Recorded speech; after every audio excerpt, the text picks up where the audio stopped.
طالبانو ورونو میلمانه راغلي د لمر تلویزیون ملګري دي څیرو خپرونې ولره دوی سره به لږ مجلس وکړو ځکه دوی هم حق لري دوی تاسو خو سبق ستي خلاص دوی سره مجلس وکړو راځئ محترم الله پاک محترم السلام علیکم وعلیکم السلام ستړی مه سئ بخیر راغلی ښه یې صحت ښه ده بخیر صحتمند یې ان شاء الله صحت ښه ده خاص دی بخیر راغلی کالي ته درغلي وو تاسو خو د واده مطابق وای خو موږ ناوخته راورسېدلو دی مو ښه لرم لاره لږه اوږده وه چیک پوینټونه وو سړکونه وو د موټرو پیشګان وو بیا موږ سلو را روان وو بخیر ورسېدلو مشکل سره الحمدلله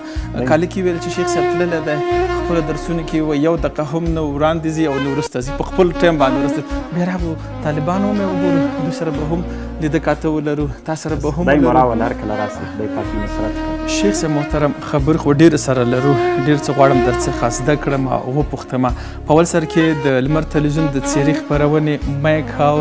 کامرا په خدمت کې دی السلام علیکم لپاره السلام علیکم ورحمت الله وبرکاته د لمر تلویزیون اوریدونکو او د څیرې د خپرونې لیدونکو ټولو ته سلام وایم الله دې وکړي چې دا خپرونه موږ سره بیا تر اخره وویني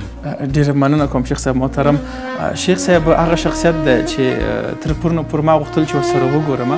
ځینې پوښتنې دي چې زه ترې وپوښتم دا علم دومره لوی سمندر د فکر نه کوم شاید خلاص کړی وي خو چې بیا کله داسې شیخانو تر څنګ ورځم مولوي صاحبانو تر څنګ ورځم ډېره لیوالتیا لرم چې څه ترې زده کړم او خالي لاس ترې رانه شم شیخ صاحب محترم هغه باندې به خبرې کوو اوس د طالبانو منځ کې یو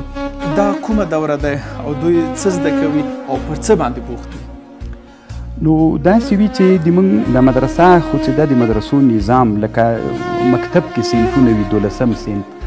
نو دغه فی الحال چې موږ کوم سبق دغه طالبانو ته وایي دې کوټه کې دا د موږ تقریبا لکه 11 صنف چې وي موږ ورته وړه دوره وایو داسې یو معنا لري نو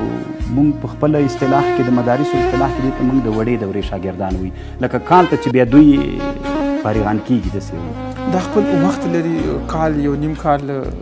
مونږ درسونه 9 میاشتې درسونه مو وي موږ د وړه اختر تقریبا د 14 ولسم د وړه اختر نه سبقونه شروع کړي ول نو د رجب میاشت چې په دغه اسلامي میاشتو کې 9 میاشتې تقریبا د موږ ټول سبقونه وخت نیسي دا 9 میاشتې د موږ دا یو هغه وي یعنې کلنۍ هغه وي لکه د مکاتبو په هغه کې هم داسې وي که نه د حمل نه شروع کېږي د قوس تر 15 پورې موږ هم داسې وخت لرو 9 میاشتې د موږ ټول دغه هره دوره هر صنف وخت نیسي شیخ صاحب محترم دغه طالبان له کوم ځای څخه راغلي دي له مکتب څخه راغلي دي له مسجد څخه راغلي دي دغه دورې ته راتګ لپاره هغه کوم لومړي قدمونه دي چې کوم ځوان غواړي دغه ځای پورې راورسېږي هغه طی کړي خو داسې وي چې هر یوه علمي ټولنه د بلې علمي ټولنې سره فرق لري دوی خو چې دي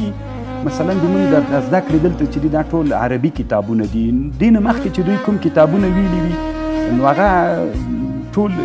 د نورو دیني مدارسو نه راغلي وي هلته هغه کتابونه ویلي چې دغه کتابونو دپاره دوی ته اسانتیا پیدا شي پکې نو کیدای شي دلته داسې ملګري ستا ده چې کمپیوټر یې ویلی وي مکتب ویلی وي ډېر داسې ملګري ستا ده ځکه مکتب خط زده کول یا مثلا املا زده کول یا ژبې زده کول دا یو ضرورت ده دا اکثره ملګري له مدرسو نه راغلي بیا دې مدرسې ته راسي دلته یو کال تیر کړي بیا کال ته چې دوی اختیار وي چې کومې مدرسې ته ځي هغه دوی خپل لګوي نو اکثره چې راغلي د دیني مدارسو نه راغلي لږه صنف نه چې مخکې مثلا 10 صنف 11 ته راغلي دي داسې